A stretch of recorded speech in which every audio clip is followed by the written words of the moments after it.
네, 오늘 이 아침에 우리에게 주시는 하나님의 말씀은 디도서 2장입니다. 2장 1절에서 15절까지입니다.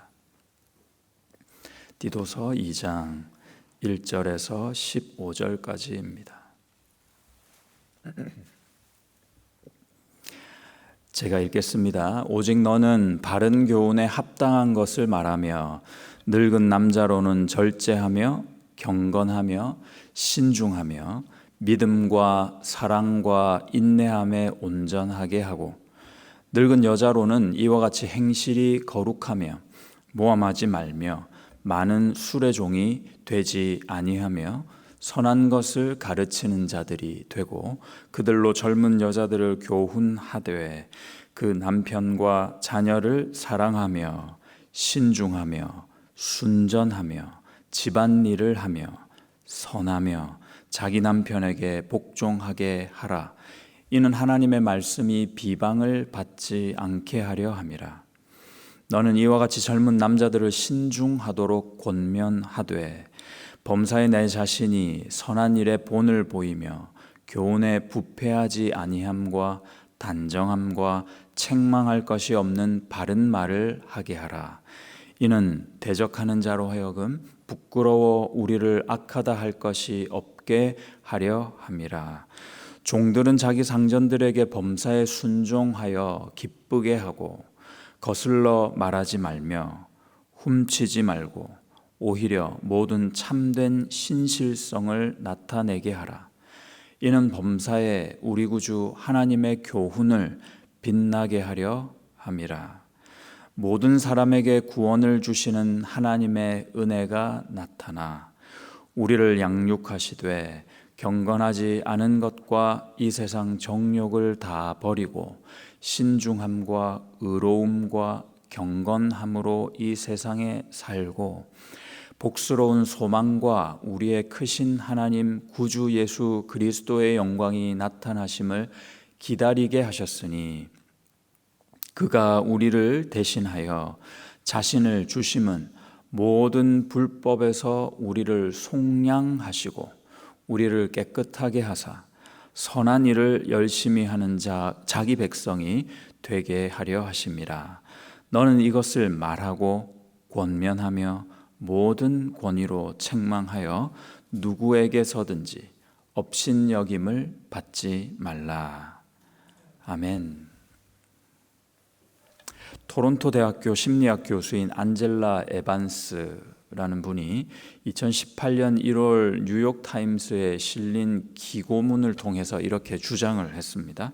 거짓말은 아이의 뇌가 성장하면서 원하는 것을 얻기 위한 자연스러운 탐구의 과정이다. 심지어 그녀는 거짓말도 능력이다 그랬습니다. 대략 왜 이런 주장을 하는지 짐작은 갑니다. 그러나 그녀가 주장하는 것은 그래서 거짓말하는 게 좋다, 자연스럽다, 해도 된다, 권장할 만한 것이다 라는 주장은 아니겠죠. 비슷한 또 다른 연구에서는 거짓말하면 아이들에게 벌을 주거나 겁을 주면 오히려 거짓말을 더 많이 한다 하는 결론을 내놓기도 했습니다. 실험에 대한 결론이죠. 그렇다면 거짓말하는 아이를 부모로서 또는 어른으로서 어떻게 가르쳐야 바른 것일까 하는 질문이 듭니다. 중요한 것은 대답이 그렇습니다. 막연한 훈계보다는 진실이 얼마나 소중한 것인지 그리고 정직함이 얼마나 가치가 큰 것인지를 가르치는 것이 중요하다 이렇게 말했습니다. 오늘 본문을 가만히 보면 목회 어려움을 겪는 한 후배에게 선배 목회자가 건네는 진지한 권면과 조언으로 이루어져 있음을 알 수 있습니다. 1절을 보시면 오직 너는 바른 교훈에 합당한 것을 말하라.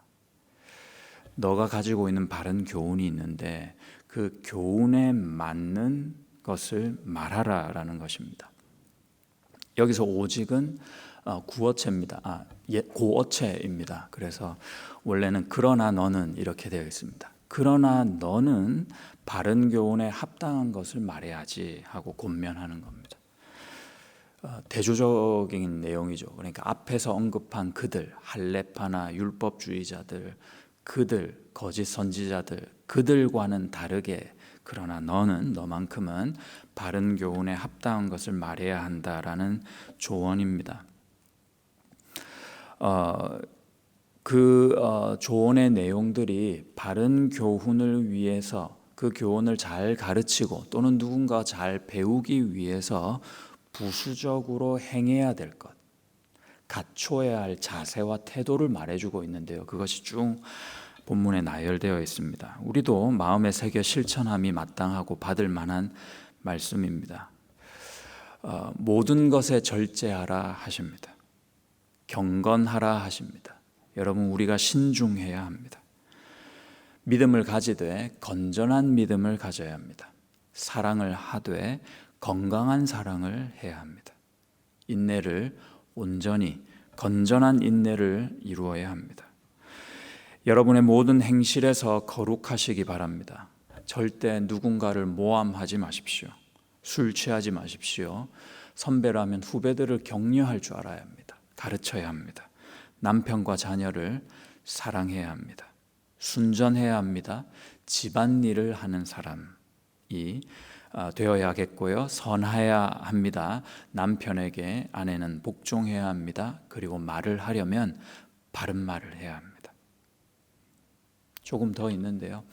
이러한 태도가 바른 교훈, 즉 복음을 가지고 있는, 복음을 가슴에 품고 있는 우리들, 그런 사람들이 가져야 할 자세, 태도이어야 하죠. 바로 성도의 모습입니다. 이 모든 것들을 가만히 보면요, 의지가 필요하고요, 노력을 해야 되고요, 하고 싶은 거 좀 참아야 되고요, 자제해야 합니다. 열심을 내야 하고 내 안에 있는 욕구를 꾹 눌러가지고 희생해야 되는 거죠. 두 가지 반응이 가능하지 싶습니다. 이런 쭉 나열되어 있는 우리가 마땅히 가져야 될 자세나 태도를 들을 때 어떤 사람들의 마음에서는 참 시원하다 이런 마음이, 맞아, 정말 맞아 하는 시원한 마음이 드는 거죠. 또 반대로 답답한 마음이 들 수도 있습니다. 뭐 이렇게까지 이런 걸 다 이렇게 꾹꾹 눌러가면서 참고 살아야 되고 그렇게 완전하게 살아야 되나. 같은 말로 한 마음 한 구석에서는 선망하는 마음이 들어요. 정말 저렇게 살아야지. 나도 저런 사람으로 살고 싶다. 저런 성도의 모습을 갖춰야지 하는 마음이 드는가 하면 또 원망하는 마음도 듭니다. 내가 뭘 크게 잘못한 것도 아니고 내가 무슨 인류를 구해겠다는 거대한 사명도 있는 것도 아닌데 굳이 내가 예수 믿는다는 이유로 이렇게까지 살아야 한다고 누군가 나에게 요구를 하나 싶을 수도 있겠습니다. 한번 질문을 해보죠. 왜 그렇게 살아야 할까요? 사실은 그 대답이 오늘 본문에서는 더욱 중요합니다. 왜 그렇게 살아야 하나? 세상 사람들은 이 이유를 알든 모르든 자기를 위해서 가지고 있습니다.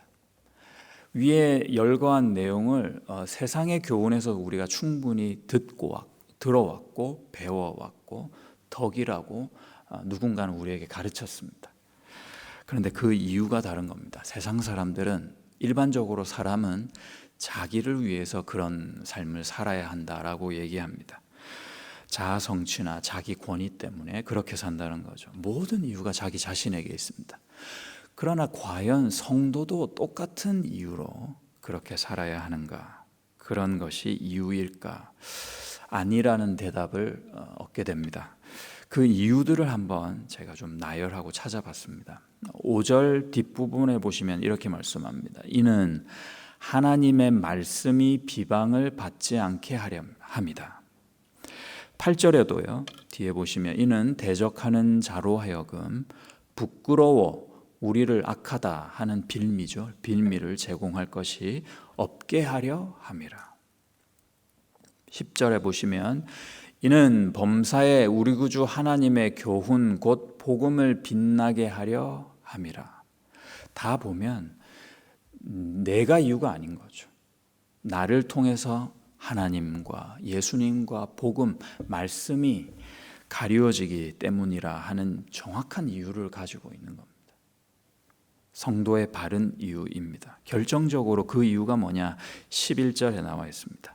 모든 사람에게 구원을 주시는 하나님의 은혜가 나타났기 때문이다. 때문이다라는 해석이 맞습니다.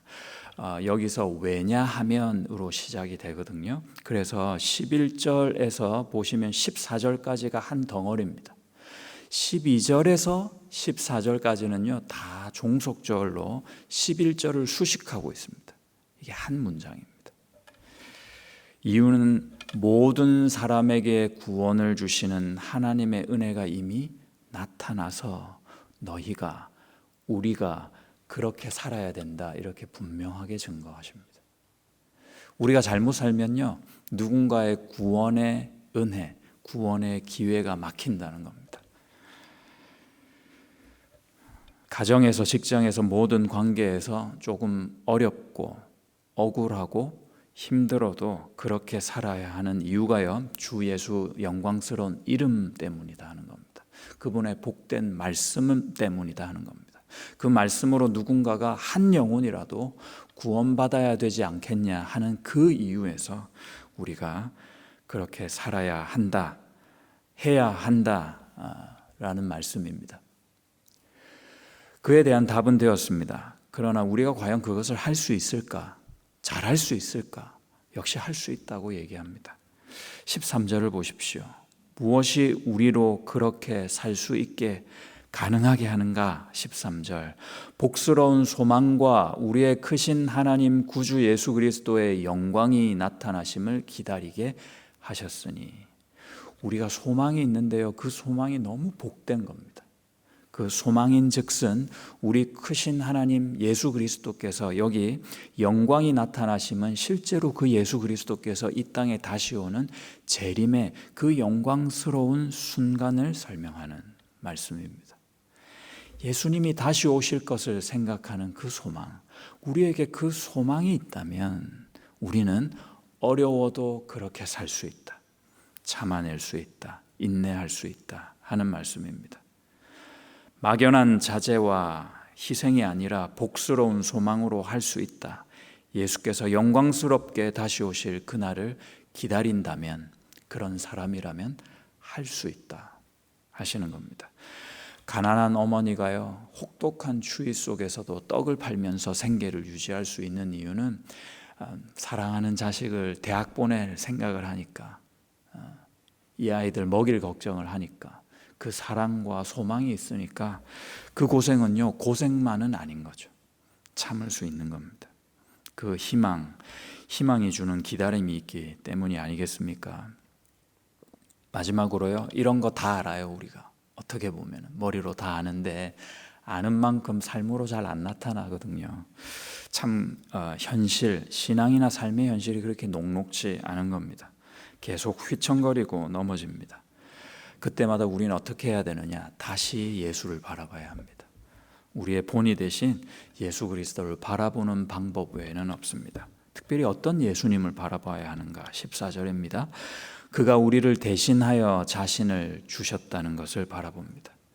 그래서 모든 불법에서 우리를 이미 속량하시고 우리를 깨끗하게 하사 선한 일을 열심히 하는 자기 백성이 되게 하려 하심이라. 죄인인 내가 주님의 거룩한 백성 된 것은, 그 의미는 예수님께서 자신의 모든 것을 포기하고 자신을 버리면서까지, 십자가에서 죽으면서까지 이루어내고자 하셨던 가치가 있다는 것을 우리가 바라봐야 합니다. 내가 성도된 것, 내가 성도로서 사는 삶, 이 삶이 얼마나 가치 있는 삶이면 그 예수의 거룩한 희생이 있었을까 생각하는 겁니다. 여러분, 회개하면 용서받는 것이 하나님의 은혜입니다. 그 회개의 가치는 변화에 있습니다.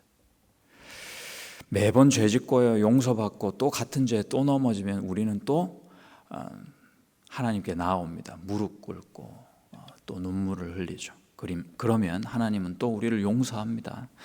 용서하시는데 그 용서에 머무르게 하기 위해서 하나님은 우리를 용서하는 것이 아니라 용서하고 난 다음에 하나님은 기대하는 것이 있습니다. 언젠가는 이치가 그 죄를 넘어서겠지. 그 죄의 유혹보다 나를 사랑하는 마음으로 이치가 승리할 수 있겠지 하는 기대함이 있는 겁니다.